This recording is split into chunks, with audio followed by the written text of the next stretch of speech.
Praise the lord. నేను మీ అమూల్య శుభాకర్ మిమ్మల్ని అందరినీ జీసస్ టెంపుల్ మినిస్ట్రీస్ ఆహ్వానిస్తున్నాను. హల్లెలూయా! ఈరోజు మన దేవాది దేవుడు మనతో ఏం చెప్తున్నాడో తెలుసా అండి? ప్రభువైన యేసుక్రీస్తునందు విశ్వాసము ఉంచాలి అని చెప్తున్నాడు ఆయన. అవును. ఈరోజు చాలా మందిలో చూసినట్లయితే విశ్వాసం అనేది చాలా సన్నగిల్లిపోతూ ఉంటుందండి. ఆ విశ్వాసం సన్నగిల్లటం ద్వారా ఏంటంటే వాళ్ళు దేవుడి దగ్గర నుంచి ఏది కూడా పొందుకోలేకపోతూ ఉంటారు. నిజమే, ఎన్నో కోరికలుంటాయి, ఎన్నో ఆశలుంటాయి.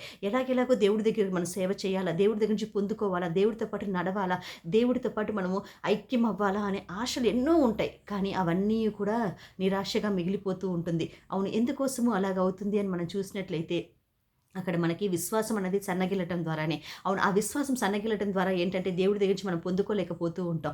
చూడండి, ఎప్పుడైతే మనం దేవుడిని వెంబడిస్తామో మన కోసమే దేవుడు సిలువెక్కాడు, మన కోసమే ఆయన ప్రాణం పెట్టాడు, మన కోసం 3 దినములు ఆయన మరణించి తిరిగి లేచి మనల్ని రక్షించటం కోసం తిరిగి ఆయన సజీవుడై వచ్చాడని చెప్పి మనం ఎప్పుడైతే నమ్ముతామో అది సంపూర్ణంగా మన హృదయంలో నమ్మాల. మాటలతో కాదు గానీ ఆ మాటలతో చెప్పితే అది సరిపోదండి. అవును, నా ప్రభు నా కోసం లేచాడు, నా కోసం సిలువెక్కాడని మాటలతో చెప్పటం కాదు కానీ హృదయంలో దాన్ని నమ్మాల.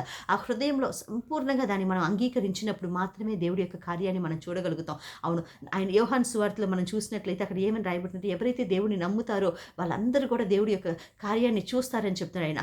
దేవుడిని నమ్మేవారు ప్రతి ఒక్కరు కూడా ఆయన అద్భుతాన్ని చూస్తారని చెప్పి రాయబడింది. వాళ్ళందరికీ కూడా దేవుడు అధికారాన్ని ఇచ్చాడట.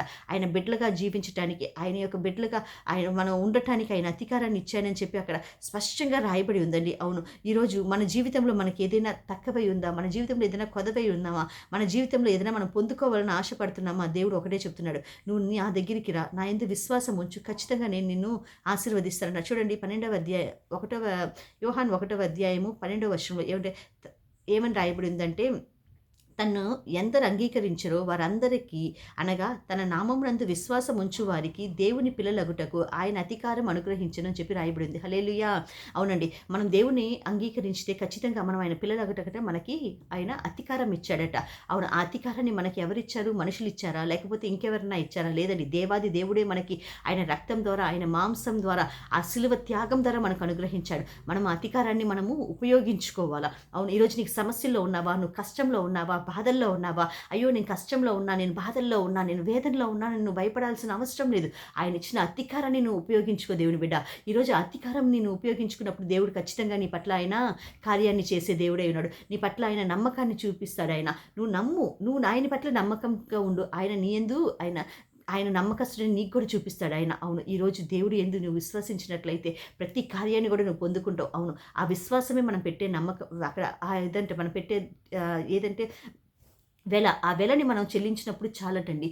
దేవుడు మనల్ని డబ్బులు అడగట్లేదు, ఆస్తిపాస్తులు అడగట్లేదు, లేకపోతే నీ యొక్క ప్రాణాన్ని అడగట్లేదు. కానీ దేవుడు ఒకటే అడుగుతున్నాడు, విశ్వాసాన్ని పెట్టు. విశ్వాసాన్ని పెట్టినట్లయితే నిశ్చయంగా నేను నీకు ఆ సమస్తాన్ని అనుగ్రహిస్తానంటున్నాడు. అవును, అవును, ఎవరైతే నమ్ముట నీ వలనైతే సమస్తము నీకు సాధ్యమే దేవుడు మాట సెలవిస్తున్నాడండి.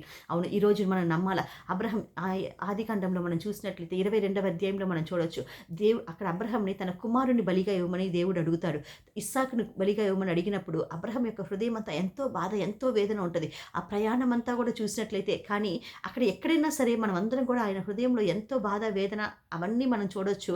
అలాగే దానికన్నా ఎక్కువగా విశ్వాసాన్ని మనం చూడొచ్చండి. ఎందుకంటే అక్కడ చూసినట్లయితే ఆదికాండం 22వ అధ్యాయంలో అక్కడ స్పష్టంగా దేవుడు రాయబడి ఉంటుంది. అక్కడ లేఖనాలు సెలవిస్తుంది ఏంటంటే, అబ్రహాం తన పనివారితో చెప్తారట. ఏమనంటే, నేను నా కుమారుడు వెళ్ళి బలిని సమర్పించి తిరిగి వచ్చేదేమో అని చెప్పి అక్కడ క్లియర్‌గా రాయబడి ఉంటుంది. అంటే వాళ్ళ పనివారితో ఆయన ఏం చెప్తాడు? విశ్వాసంతో ఆ మాట పలికాడు. నేను వస్తాను, నాకు బలినిచ్చేసి నేను వస్తానులే అని చెప్పట్ల. మీరు ఇక్కడే ఉండండి, నేను బలినిచ్చేసి వస్తానని చెప్పట్ల. మేము తిరిగి వచ్చేదేమో అంటున్నాడు ఆయన. హల్లెలూయా! అవును కదండీ. ఆ మాట చెప్పడానికి ఆయనకి ఎంత విశ్వాసం ఉండాలండి కదా! ఈరోజు మనం చెప్పగలమా? ఈరోజు మనకు ఒక సమస్య వచ్చినప్పుడు నా దేవుడు ఖచ్చితంగా దీంట్లోంచి నన్ను బయటికి తీసుకొస్తాడు, నా దేవుడు ఖచ్చితంగా దీంట్లోంచి, అంటే పెదవులు చెప్పటం కాదు కానీ హృదయంలో నుంచి చెప్పాలండి. ఆ హృదయం నుంచి అబ్రహాం యొక్క విశ్వాసం ఎలాంటిదంటే, ఆ కత్తి ఎత్తి ఆ కొడుకు మెడ మీద పడినప్పుడు కూడా సరే, నా దేవుడు నా కొడుకుని విడిపిస్తాడన్న విశ్వాసం ఆయనలో ఉంది. అందుకనే ఆ కత్తి ఎత్తగలిగాడు. నిజంగా విశ్వాసం లేకపోతే ఆ కుమారుడిని ఆ బలిపీఠం మీద కట్టేసేసి, ఆ కర్రల మీద కట్టేసేసి ఆ కత్తి ఎత్తడం అన్నది అది సామాన్య విశ్వాసం కాదండి. ఎంతటి గొప్ప విశ్వాసం ఆయనది. అందుకనే ఆయన విశ్వాసులకి తండ్రిగా మారాడు. ఈరోజు నీ జీవితంలో కూడా నువ్వు అద్భుతం చూడాలనుకుంటున్నావా? నీ జీవితంలో కూడా నువ్వు ఆశ్చర్యకార్యాలు చూడాలనుకుంటున్నావా? నిశ్చయంగా అలాంటి ఆ విశ్వాసాన్ని నువ్వు కలిగి ఉన్నట్లయితే చాలు, దేవుడు ఖచ్చితంగా నీ పట్ల గొప్ప కార్యం చేస్తాడు. నమ్మండి, విశ్వసించండి. మీ జీవితంలో ఏది కావాలన్న అన్నిటిని ఆయన అనుగ్రహించే దేవుడై ఉన్నాడు కనుక ఖచ్చితంగా మీ మీ జీవితంలో ఆయన నూతన మార్పుని చేస్తాడు. మీకు అనారోగ్యంతో ఉన్నారా? స్వస్థతను ఆయన అనుగ్రహిస్తాడు. కష్టాల్లో ఉన్నారా? మిమ్మల్ని విడిపిస్తాడు. బాధల్లో ఉన్నాడా? మిమ్మల్ని ఆయన బయటికి తీసుకొస్తాడు. మీ ఎటువంటి కట్టుల్లో మీరున్నా సరే అన్నిటిని తెంపివేసి దేవుడు మిమ్మల్ని రక్షించగల దేవుడై ఉన్నాడు. విశ్వసించు వారు ప్రతి దాన్ని పొందుకుంటారని దేవుడు సెలవిస్తున్నాడు. నమ్మకాన్ని మాత్రం పెట్టుబడిగా పెట్టండి. దేవుడి యొక్క కార్యాన్ని, అద్భుతాన్ని మీరు చూడండి. ప్రార్థన చేసుకుంటాం నా ప్రియ బిడ్డలారా. స్తోత్రం దేవా తండ్రి నాయన, పరిశుద్ధ ఆత్మదేవ తరబషి కళాబర బ్రవశిష్య రసస్వ ఏసయ్యా. అవును తండ్రి నాయన, అయ్యా నీ ఎందు విశ్వసిస్తున్నాం, నీ ఎందు నమ్మిక ఉంచుతున్నాం తండ్రి నాయన. మాకు